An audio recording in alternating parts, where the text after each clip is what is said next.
नमस्कार साथियों, स्वागत है आप सभी का आपके अपने YouTube चैनल प्रतियोगिता क्लासेस में। आप सभी को इस नए वर्ष की हार्दिक शुभकामनाएं। आपके लिए हमारे पास एक बहुत ही अच्छा उपहार है। SD यादव मैथ का संपूर्ण सलूशन आपको इसी YouTube चैनल पर निःशुल्क उपलब्ध कराया जाएगा। इसमें हम क्वेश्चन SD यादव के लेंगे, लेकिन संपूर्ण सलूशन बहुत ही आसान भाषा में हमारा अपना होगा। बस इसमें आप लगातार चैनल पर बने रहिएगा। जैसे जैसे वीडियो आएँ आप क्रम से उनको देखते चले जाइए। पूरी बुक आप बड़े आराम से सॉल्व कर लेंगे। आपके मन से जो मैथ का डर है वो हमेशा के लिए समाप्त हो जाएगा। हमें लग रहा था इससे अच्छा उपहार आपके लिए कोई नहीं होगा, क्योंकि हमारे पास बहुत से बच्चे ऐसे आते हैं जिनकी सबकी एक समस्या मैथ उनकी कमज़ोर है। हम चाहते हैं कि जितना ज्ञान हमारे पास मैथ का है संपूर्ण आपके पास हो जाए, जिससे हम जैसे सफल हुए हैं वैसे आप भी अपनी जॉब में, अपने पैशन में आराम से सफल हो पाएँ। तो आज हम उसी क्रम में एक चैप्टर चक्रवृद्धि ब्याज चैप्टर, जो कि बहुत ही महत्वपूर्ण चैप्टर है, उसी के कुछ महत्वपूर्ण क्वेश्चन लेकर आए हैं जिनका सलूशन हम लोग अच्छे से देखेंगे। ये एक प्रकार की आपकी एक डेमो क्लास भी हो जाएगी, जिससे आपको पता चलेगा कि आप आगे के चैप्टर समझ पाएंगे या नहीं समझ पाएंगे। ये आज की पहली क्लास है। लगभग 4 साल बाद हम भी यूट्यूब पर आज पढ़ाने जा रहे हैं। तो जनरली जब क्लास ली जाती है तो सामने बच्चा होता है तो हेजिटेशन नहीं होती है, लेकिन यहाँ कैमरे को देखकर पढ़ाना थोड़ा सा ऑड सा लगता है। लेकिन फिर भी हम प्रयास करेंगे आपको वही माहौल, वही सब कुछ दे पाएँ जो एक क्लास में दिया जाता है। तो देर न करते हुए आइए देखते हैं। आज से हम लोग चक्रवृद्धि ब्याज वाले चैप्टर की शुरुआत करते हैं। देखिएगा, वीडियो अगर आपको अच्छा लगे तो लाइक और कमेंट शेयर ज़रूर करिएगा। चैनल को सब्सक्राइब कर लीजिएगा, जिससे आगे के सारे वीडियो आपको आराम से मिल सकें। आप जैसा कि देखते हैं सभी लोग डाले तो हैं, SD यादव का सलूशन बनाते हैं, लेकिन वे पेड कोर्स रखते हैं। अपना जो भी कोर्स होगा वो निःशुल्क होगा। तो आइए साथियों, इस चैप्टर की कुछ शब्दावली हैं जो हमें समझना पड़ेगा, क्योंकि वो प्रत्येक प्रश्न में बार बार बोली जाएंगी। उनको अगर हम नहीं समझेंगे तो फिर प्रश्न को अच्छे तरीके से नहीं समझ पाएंगे। जैसे इसमें बार बार बोला जाएगा मूलधन। तो मूलधन वह धन होता है जो हम किसी से उधार लेते हैं या किसी को उधार देते हैं। और मिश्र धन वह धन होता है जो हम समय समाप्ति के बाद वापस करते हैं या वापस लेते हैं। तो जो हम उधार लेंगे या उधार देंगे वो मूलधन है, प्रिंसिपल बोला जाता है, P से लिखा जाता है। और जो धन हमें वापस रिटर्न मिलता है या हम वापस करते हैं उसे हम मिश्र धन या अमाउंट कहते हैं। और जितने टाइम के बाद हम वापस करेंगे या जितने टाइम के बाद हमें वापस मिलेगा उसको हम समय कहेंगे। मतलब उस टाइम को समय यूज किया जाएगा, T लिखा जाएगा, इसे अमाउंट A लिखा जाएगा, इसे प्रिंसिपल P लिखा जाएगा। और ये रेट दर R से लिखेंगे। दर का मतलब जितने परसेंटेज, जितने रेशियो में आपने उस धन को दिया है। तो साथियों, हमने इस चैप्टर की कुछ शब्दावली सीख लिया। अब उनके कुछ बेसिक कॉन्सेप्ट को सीखते हैं। जैसे देखिए, आपने जो धन उधार लिया उसको आप कहते हैं मूलधन। जितना धन आपने उधार लिया वो मूलधन है। समय समाप्ति के बाद जो वापस करेंगे वो उसका मिश्र धन हो जाएगा। यानी जो आप ले रहे हैं वो मूलधन, फिर जब आप वापस करेंगे तो मिश्र धन। तो जैसे मान लीजिए कि आपने P धन लिया, तो जब आप वापस करेंगे तो आप P ही नहीं वापस करेंगे, कुछ अतिरिक्त धन आप और एक्स्ट्रा धन आप वापस करेंगे। उसी एक्स्ट्रा धन को हम ब्याज कहते हैं। जो आपने लिया और वही अगर आप वापस कर रहे हैं तो वो तो आपका प्रिंसिपल हुआ। जितना आपने लिया वो तो देंगे ही देंगे, साथ में कुछ अतिरिक्त धन देंगे। तो ये जो अतिरिक्त धन है इसी को हम ब्याज कहते हैं। तो इसमें हमने 5 चीज़ें समझ ली। मूलधन समझ लिया, मिश्र धन समझ लिया, कितने समय के लिए, कितने दर पर, और ब्याज क्या है। ब्याज वह अतिरिक्त धन है जो हम वापस करने जाते हैं। तो मूलधन के अलावा, उसके अलावा जो हम साथ में देते हैं वह ब्याज होता है। तो अगर हम ब्याज का फार्मूला बनाना चाहें, तो ब्याज का फार्मूला अगर बनाना चाहें तो मिश्र धन माइनस मूलधन, ये ब्याज का फार्मूला बन जाएगा। ठीक है, मिश्र धन माइनस मूलधन। इसी को आप आगे पीछे करके मिश्र धन का भी फार्मूला बना सकते हैं। यदि आपको मिश्र धन चाहिए तो मूलधन इधर ले आइए, वो जुड़ जाएगा। यानी मिश्र धन, मूलधन और ब्याज का योग बन जाएगा। मिश्र धन, ब्याज और मूलधन का योग हो जाएगा, मूल और ब्याज। इस प्रकार से हम कुछ इस चैप्टर की शब्दावली और कुछ सूत्र समझ लिए हैं। हालांकि इन सूत्रों का आगे हमें यूज नहीं करना है, लेकिन हम जब समझे रहेंगे तो हम अच्छे से आगे की चीज़ें भी अच्छे से कर पाएंगे। तो आइए साथियों इस चैप्टर के पहले प्रश्न पे चलते हैं। प्रश्न लिखा गया है 100 रुपये की राशि को 2 वर्ष के लिए 10% प्रति वर्ष चक्रवृद्धि ब्याज पर निवेश किया जाता है, तो 2 साल बाद ब्याज कितना होगा। तो आपने देखा कि इस प्रश्न में मूलधन 100 रुपये दिया हुआ है, समय 2 वर्ष दिया हुआ है, दर 10% दी हुई है, चक्रवृद्धि ब्याज आपको निकालना है। तो इस प्रश्न को आप 5 तरीके से सॉल्व कर सकते हैं, लेकिन सबसे अच्छा मेथड होता है रेशियो मेथड। हम उसी से सारे क्वेश्चन को सॉल्व करेंगे। इस क्वेश्चन को करने के लिए पहले ही हम दर को फ्रैक्शन में बनाएंगे। 10% दिया हुआ है, परसेंट आप हटाएंगे, बटे 100 लिखेंगे, 0 0 कैंसिल हो जाएगा, यानी 10% को हम 1/10 भाग कह सकते हैं। ये इसका फ्रैक्शन हो गया। अब इसको सॉल्व करने के लिए हम लिखेंगे 10 था 1 बढ़ गया, 10 था 1 बढ़ गया तो कितना हो गया 11। अब यही काम कितनी बार, 2 वर्ष यानी 2 बार हुआ है, तो फिर से 10 था 11 हो गया। अब इसको गुणा करा लीजिए, गुणा कराएंगे ये 100 रुपये आ जाएगा, इसको गुणा कराएंगे 121 आ जाएगा। ये आपका मूलधन है और ये आपका मिश्रधन है। इन दोनों का जो डिफरेंस है वही आपका चक्रवृद्धि ब्याज है। तो इन दोनों का डिफरेंस कितना, 21 यूनिट। तो देखो हमारे हिसाब से मूलधन कितना है 100 रुपये, और प्रश्न में भी 100 रुपये दिया है, तो इसका मतलब मूलधन 100 रुपये है। उस कंडीशन में मिश्रधन 121 रुपये होगा और ब्याज 21 रुपये होगा। इस प्रकार से ये पहला क्वेश्चन हो गया। आइए 2000 रुपये की राशि को 2 वर्ष के लिए 10% प्रति वर्ष चक्रवृद्धि ब्याज पर निवेश किया गया है, तो 2 वर्ष बाद ब्याज कितना होगा। यानी मूलधन आपको दे दिया है 2000 रुपये, टाइम दे दिया है 2 वर्ष, और दर दी हुई है 10%, और चक्रवृद्धि ब्याज आपको निकालना है। सेम वही मेथड, पहले ही आप इसको भिन्न बना लीजिए। भिन्न बनाने के लिए प्रतिशत हटाइए, बटे में 100 लिखिए, 0 0 काट दीजिए, फ्रैक्शन बनी 1/10। इसको पढ़ने का तरीका अभी हमने बताया था, 10 था 1 बढ़ गया, 10 था 1 बढ़ गया तो कितना हो गया 11। ये काम कितनी बार हुआ, 2 बार, क्योंकि 2 वर्ष। तो पहले वर्ष की ब्याज ये होगी, अगले वर्ष की ब्याज फिर से 10 से 11। इनको गुणा कराया 100 रुपये, इनको गुणा कराया 121 रुपये। ये आपका मूलधन है, ये आपका मिश्रधन है। इन दोनों का जो डिफरेंस होगा वही आपका चक्रवृद्धि ब्याज होगा जो हमको निकालना है। तो हम ये देखेंगे कि पिछले प्रश्न में जो यहाँ पर मूलधन हमारा आया था वही हमारे प्रश्न में दिया था, लेकिन इस प्रश्न में और पिछले प्रश्न में अंतर है। यहाँ पर मूलधन हमारे हिसाब से 100 यूनिट है और प्रश्न में दिया है 2000 यूनिट। इसका मतलब यहाँ से 1 यूनिट का मान निकालना पड़ेगा। तो उसको करने के लिए आप इधर देखिए, 100 रुपये 100 यूनिट हमने मान रखा है, तो 100 यूनिट बराबर 2000 रुपया। तो 1 यूनिट का मान निकालना है। तो ये डायरेक्ट भी आप कर सकते थे, लेकिन हम ये मान कर चल रहे हैं कि हमारे इस बैच में कुछ ऐसे भी लोग हैं जिनको मैथ बिल्कुल नहीं आती, तो हम 0 से एकदम शुरू कर रहे हैं और हाई लेवल तक पहुंचेंगे। धीरे धीरे करके हम लोग अच्छे से सारे कॉन्सेप्ट सीख लेंगे। तो 1 यूनिट का मान 20 रुपये आ गया। अब 1 यूनिट का मान 20 रुपये है, हमसे ब्याज पूछा है, तो 20 को आप इससे मल्टीप्लाई करा दीजिए, बस ये भी आपका आंसर हो जाएगा। तो 2 1 कम 2, 2 दूना 4, यानी 420 रुपया ये आपका आंसर हो जाएगा। अगर हमसे चक्रवृद्धि मिश्रधन पूछता तो हम इसको 20 से मल्टीप्लाई करा देते, लेकिन हमसे ब्याज पूछा था तो हमने इसको मल्टीप्लाई करा दिया, मूलधन हमें दिया ही गया था। इन प्रश्नों में 3 चीज़ें दी होंगी तो हम यही मेथड लगाएंगे, सबसे बेस्ट मेथड है। अगर मूलधन, मिश्रधन और ब्याज में से कोई भी एक चीज़ दिया है और एक पूछा है तो हम यही मेथड यूज करेंगे। आइए देखते हैं। तो प्रश्न दिया हुआ है 900 रुपये की राशि 2 वर्ष के लिए चक्रवृद्धि ब्याज पर निवेश की गई है। यदि ब्याज की दर 10% प्रति वर्ष है तो मिश्रधन आपको ज्ञात करना है। पिछले प्रश्न में आप ब्याज निकाल रहे थे, इस प्रश्न में मिश्रधन निकालना है।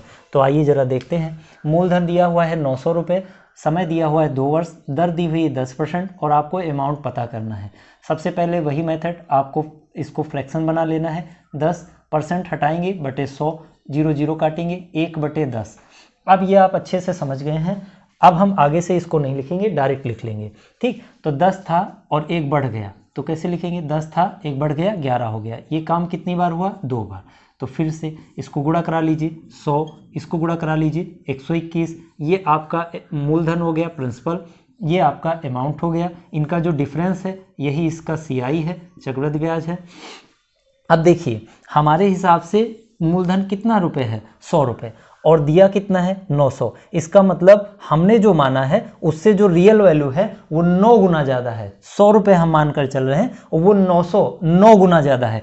तो इसका मतलब इसको अगर हम 9 से गुणा करा दें, क्योंकि ये जब 9 गुना है तो ये भी 9 गुना होगी, ये भी 9 गुना होगी, लेकिन हमसे चक्रवृद्धि ब्याज पूछा नहीं है तो ये हमारा जवाब नहीं है। हमसे अमाउंट पूछा है, मिश्र धन पूछा है, तो 9 से आप इसको गुणा करा दीजिए, वही आपका आंसर हो जाएगा। तो 9 एकम 9, 9 दूनी 18, 9 एकम 9 और 1 हासिल 10, यही आपका आंसर हो जाएगा। इस प्रकार से आप धीरे धीरे करके सभी कॉन्सेप्ट सीखते चले जाइए, हम चीज़ों को आसान करेंगे। अभी आप पहली बार पढ़ रहे हैं इसीलिए हम थोड़ा सा पूरा विस्तार समझा रहे हैं आपको, वरना आप चीज़ें कम कर सकते हैं। जैसे ये हम 2 बार लिखते हैं तो आप सीधे आप इसका 10 का स्क्वायर 11 का स्क्वायर सीधे आप लिख सकते हैं, पर वो हम धीरे धीरे चीज़ें बताएंगे जैसे जैसे आप यूज्ड टू हो जाएंगे। तो अगला प्रश्न दिया गया है, 2 वर्ष के लिए निवेश की गई किसी राशि पर चक्रवृद्धि ब्याज 10,125 रुपये है। यदि ब्याज की दर 25% प्रति वर्ष है तो इन 2 वर्षों के बाद मिश्रधन कितना होगा। देखिए दोस्तों, इसमें इस बार चक्रवृद्धि ब्याज दिया हुआ है, टाइम 2 वर्ष दिया हुआ है, दर 25% दी हुई है और अमाउंट आपको निकालना है, मतलब मिश्रधन आपको निकालना है। तो वही मेथड सेम, इसी को पहले आप भिन्न बना लीजिए। तो 25% हटाएंगे, बटे में 100 लिखेंगे, 25 से कम 25, 25 चौको 100, यानी फ्रैक्शन आपकी बनेगी 1/4। तो आपको इसे पढ़ना कैसे है, 4 था 1 बढ़ गया तो कितना हो गया 5। ये काम कितनी बार हुआ, 2 बार, तो फिर से 4 से 5 हुआ। इसको आप हमने बताया था कि आप सीधे वर्ग भी कर लिया करो, धीरे धीरे हम परिवर्तित करेंगे। 4 चौक 16, 50 25, ये आपका अमाउंट हो गया, मूलधन हो गया, और ये आपका अमाउंट हो गया, मिश्रधन हो गया। इन दोनों का जो डिफरेंस है कितने यूनिट, 9 यूनिट, ये आपका ब्याज हो गया। तो देखिए हमारे हिसाब से जो ब्याज है वो 9 यूनिट है, जबकि प्रश्न में कितना दिया हुआ है 10,125 रुपये। इसको आप कंपेयर करा दीजिए और 1 यूनिट का मान निकाल लीजिए, बस आप बड़े आराम से चक्रवृद्धि मिश्रधन निकाल पाएंगे। तो 9 यूनिट बराबर 10,125 रुपया। तो 1 यूनिट का मान आपको निकालना है, तो आपको इसको 9 से डिवाइड करना होगा। तो 9 से इसे डिवाइड करा दीजिए, 9 एकम 9, 9 एकम 9, 9 दूनी 18, 9 पचे 45, ये आ गया।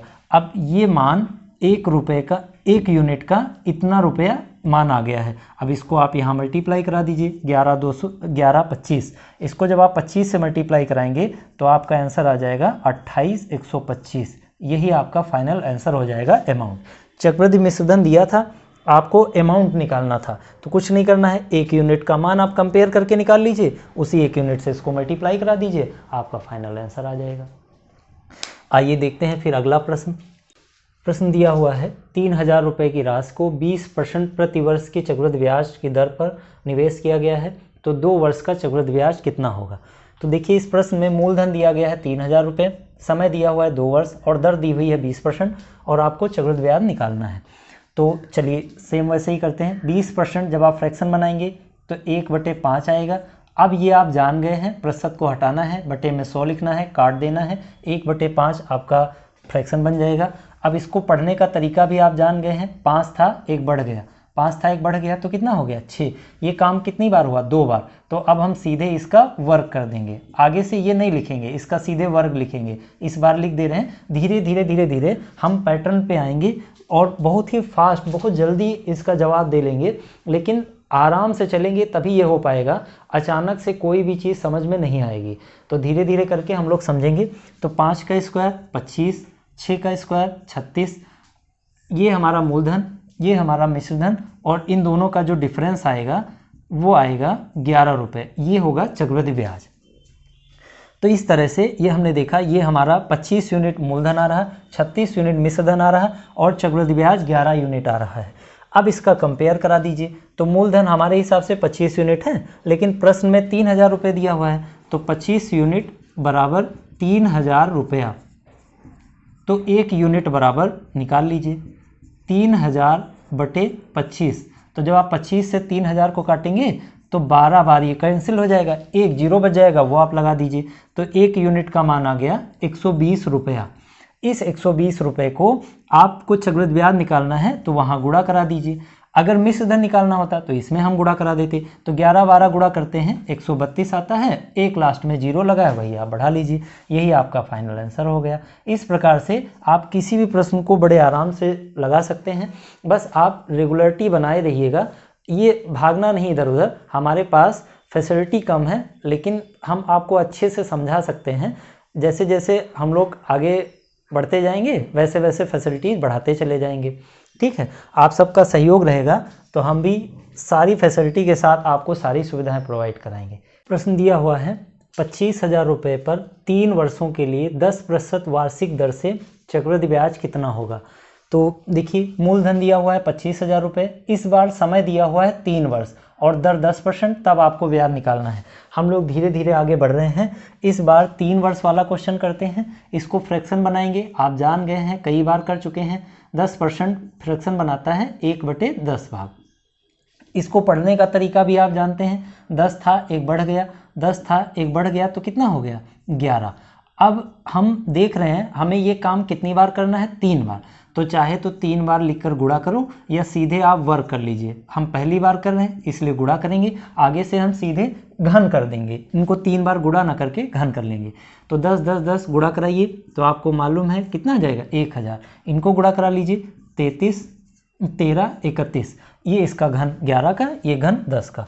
तो ये आपका मूलधन है, ये अमाउंट मिश्र धन है, और ये इनका जो डिफरेंस वही तो चक्रवृद्धि ब्याज है, यही हमको निकालना है।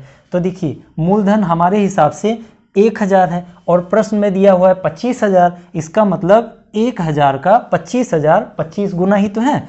डायरेक्ट भी आप समझ सकते हैं 25 गुना है, अगर डायरेक्ट समझ सकते हैं तो आप सीधे 25 से गुणा करा दीजिए, नहीं समझ पा रहे हैं तो आप 1 यूनिट का मान, जैसे हम पिछले प्रश्न में निकाले हैं, बहुत बार बता चुके हैं, आप वैसे ही निकाल लीजिए, आप पाएंगे 25 यूनिट आएगा, सीधे आप गुणा करा दीजिए, वही आपका आंसर। तो 331 को 25 से गुणा कराएंगे तो ये आएगा 8275, यही आपका फाइनल आंसर हो जाएगा। इस प्रकार से देखिए, हम लोग बड़े ही आसानी से सारे प्रश्न कर ले रहे हैं।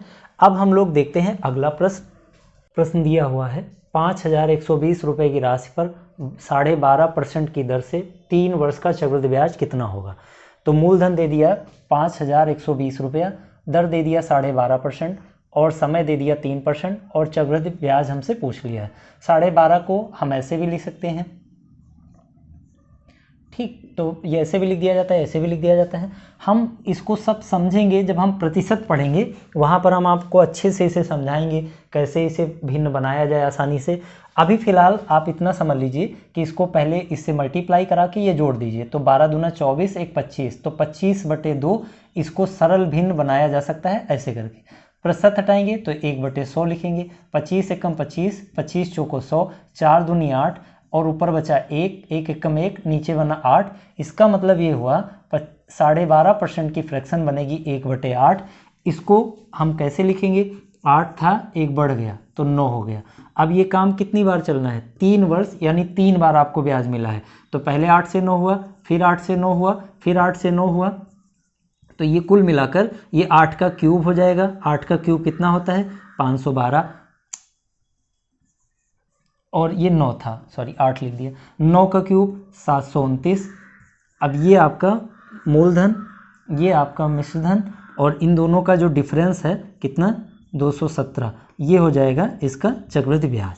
ठीक, तो अब देखिए, हमसे चक्रवृद्धि ब्याज यही मान आपसे पूछा गया है, तो मूलधन का कंपेयर करा दीजिए। हमारे हिसाब से 512 यूनिट है, जबकि प्रश्न में 5,120 रुपया है, तो केवल जीरो ही तो बढ़ रहा है, तो यहाँ पर जीरो बढ़ गया, तो यहाँ भी जीरो बढ़ा लीजिए, यहाँ भी जीरो बढ़ा लीजिए, तो यहाँ जैसे जीरो बढ़ाएंगे यही आपका फाइनल आंसर हो जाएगा। जीरो बढ़ाने का मतलब 10 से मल्टीप्लाई, ये 10 गुना है, जो मेन मूलधन है वो हमारे आंसर का 10 गुना है, तो फिर ये जो गिनती है उसका भी 10 गुना।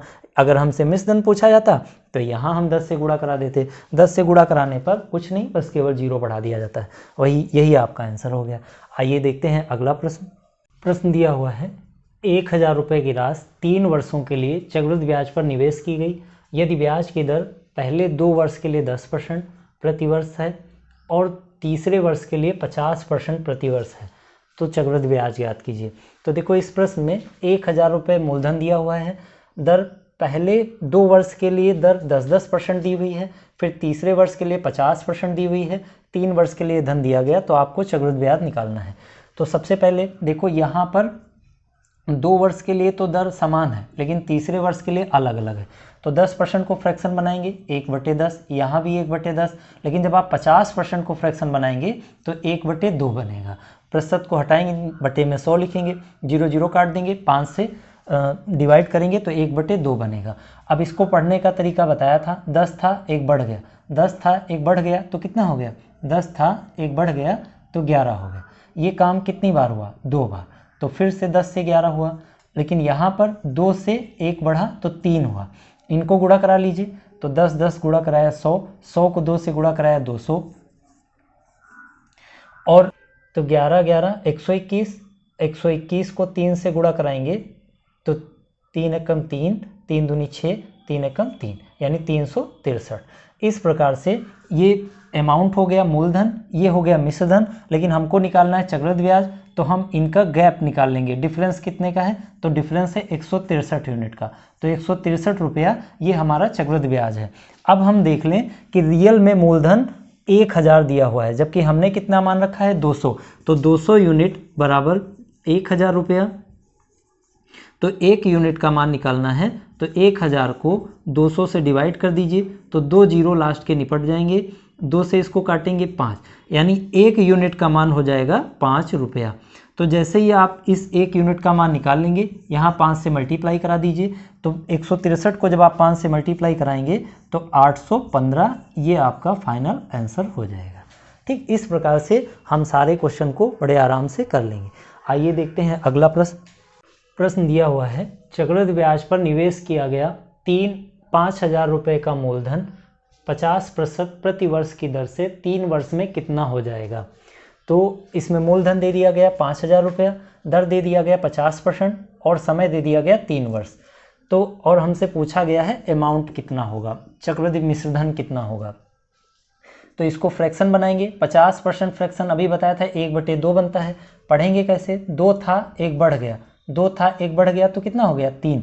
अब देखो ये 3 वर्ष के लिए है, तो 3 वर्ष के लिए है तो इसका क्यूब कर दीजिए, इसका भी क्यूब कर दीजिए, तो ये बन जाएगा 8 और ये बन जाएगा 27। तो ये तुम्हारा है मूलधन और ये तुम्हारा है मिश्रधन। तो इन दोनों का डिफरेंस नहीं लेंगे, क्योंकि हमको मूलधन दिया है और मिश्रधन पूछा है, तो ब्याज से हमारा कोई लेना देना नहीं है, तो हम सीधे मूलधन का कंपेयर करा लेंगे और जितना 1 यूनिट का मान आएगा उसी को यहाँ रख के गुणा करा लेंगे, हमारा फाइनल आंसर हो जाएगा। तो 5,000 रुपया ये दिया हुआ है, लेकिन हमारे हिसाब से 8 यूनिट है, तो 8 यूनिट बराबर 5,000 रुपया, तो 1 यूनिट का मान निकाल लीजिए 5,000/8, तो 5,000 को 8 से डिवाइड करेंगे तो ये आएगा 625। अब 625 को ये 1 यूनिट का मान हो गया, इसी को लाकर यहाँ मल्टीप्लाई करा दीजिए 625 से। तो जब आप 625 को 27 से मल्टीप्लाई कराएंगे तो आंसर आएगा 16,875। यही आपका फाइनल आंसर हो गया। मूलधन दिया गया 5,000 रुपये और मिश्रधन आ जाएगा 16,875 रुपये। इस प्रकार से ये भी कंप्लीट हो गया। आइए देखते हैं अगला प्रश्न दिया हुआ है, 6.25% वार्षिक चक्रवृद्धि ब्याज की दर से 3 वर्ष में दे 14,739 रुपये की राशि का आज का मान कितना है। तो देखो इस प्रश्न को हमने यहाँ पर लिख लिया है, इसमें अमाउंट दिया गया है 14,739 रुपया, दर दी हुई है 6.25% और टाइम दिया हुआ है 3 वर्ष, और आपको आज का मान यानी मूलधन निकालना है। आज हम जो पैसा दे रहे हैं वो 3 साल बाद इतना हो जाता है, यानी ये मिश्रधन है, और आज का मान मूलधन वो हमको निकालना है। तो देखो सबसे पहले इसको हम फ्रैक्शन बनाएंगे। फ्रैक्शन बनाने के बहुत सारे तरीके हैं, आप दशमलव हटाइए, नीचे 0 बढ़ाइए, फिर प्रतिशत हटाइए, 1/100 लिखिए, इस प्रकार करके कर सकते हैं। लेकिन इसको हम लोग डिटेल में पढ़ेंगे जब हम प्रतिशत पढ़ाएंगे, लेकिन थोड़ा सा यहाँ समझने का प्रयास करते हैं कुछ अलग तरीके से। दशमलव के पहले 6 है, उसको आप सीधे लिख दीजिए। फिर लिखा हुआ है 25, 25 को फ्रैक्शन में हम 1/4 लिखते हैं, 25% को फ्रैक्शन में 1/4 लिखते हैं, यानी इसको हम 6.25 को 6 सही 1/4% लिख सकते हैं। अब इसको सॉल्व कर लीजिए, 4 × 24 1 25, 25/4 ये बनेगा, फिर जब आप प्रतिशत हटाएंगे तो 1/100 लिखेंगे, 25 एकम 25, 25 चौको 100, तो 1 का गुणा 1 से कराएंगे 1 और 4 का गुणा 4 से कराएंगे 16। ये बन जाएगी फ्रैक्शन 6.25% की। इन सब को हम लोग याद कर लेंगे जब हम पढ़ेंगे प्रतिशत, आपको बहुत अच्छे से समझाएंगे, लेकिन अभी आप केवल थोड़ा बहुत जान लीजिए कैसे क्या होता है। अब देखिए 16 था 1 बढ़ गया, 16 था 1 बढ़ गया तो कितना हो गया 17। ये काम कितनी बार हुआ है? 3 बार, क्योंकि ब्याज तुम्हें 3 बार मिला है, 3 वर्ष तक के जमा रहा तो 3 बार मिला। तो देखो अब 3 बार मिला है तो सीधे इसका क्यूब कर दीजिए। अब हम वो बात नहीं लिख रहे हैं 16 से 17, 16 से 17, 16 से 17, अब वो आप जान गए हैं, आप इतनी देर तक क्लास कर चुके हैं, इसका मतलब आप डेडिकेटेड हैं अपने पेपर के लिए और आप चीज़ें अच्छे से बारीकी से समझ रहे हैं। और अगर आप समझ रहे हैं तो ये आप डायरेक्ट कर सकते हैं 16 से 17, 16 से 17, 16 से 17, इसका मतलब 16 का क्यूब है, ये 17 का क्यूब है। 16 का क्यूब आपको मालूम होना चाहिए जितनी बांग्लादेश की सीमा है, बांग्लादेश की सीमा कितनी है 4096, तो 16 का क्यूब भी 4096 होती है। 17 का क्यूब 49 13, 49 13, ये 17 का क्यूब हो गया। तो देखो 4096 49 13, आपको मालूम है ये हम लोगों का प्रिंसिपल होता है मूलधन, और ये अमाउंट यानी मिश्र धन होता है। इनका जो डिफरेंस होगा वो ब्याज होगा, लेकिन हम ब्याज निकालेंगे नहीं क्योंकि ब्याज हमसे पूछा नहीं गया है। ठीक, हम लोग अब इसका 1 यूनिट का मान निकालकर सीधे मल्टीप्लाई करके हम अपना जवाब निकाल सकते हैं। तो 1 यूनिट का मान हम लोग निकालेंगे कहाँ से? देखो मिश्र धन दिया हुआ है 49 13, लेकिन इन्होंने अपने प्रश्न में दे रखा है 14,739, तो हम इसका कंपेयर करा लेंगे। 49 13 यूनिट बराबर 14,739 रुपया, तो 1 यूनिट का मान निकाल लीजिए, इसको लाकर डिवाइड करा दीजिए 49 13 से। 1 यूनिट का मान निकालेंगे, इससे डिवाइड करेंगे, जैसे ही आप 49 13 से इसको डिवाइड करेंगे ये 3 बार में पूरा कट जाएगा। अब इसका मतलब 1 यूनिट का मान आ गया 3 रुपया। अब आपको मालूम है कि हमें मूलधन निकालना था, तो इसको आप 3 से मल्टीप्लाई करा देंगे, वही आपका फाइनल आंसर हो जाएगा। तो 4096 को जब आप 3 से मल्टीप्लाई कराएंगे तो इसका आंसर आएगा 12,288, यानी 12,288 रुपया इसका फाइनल आंसर आ जाएगा।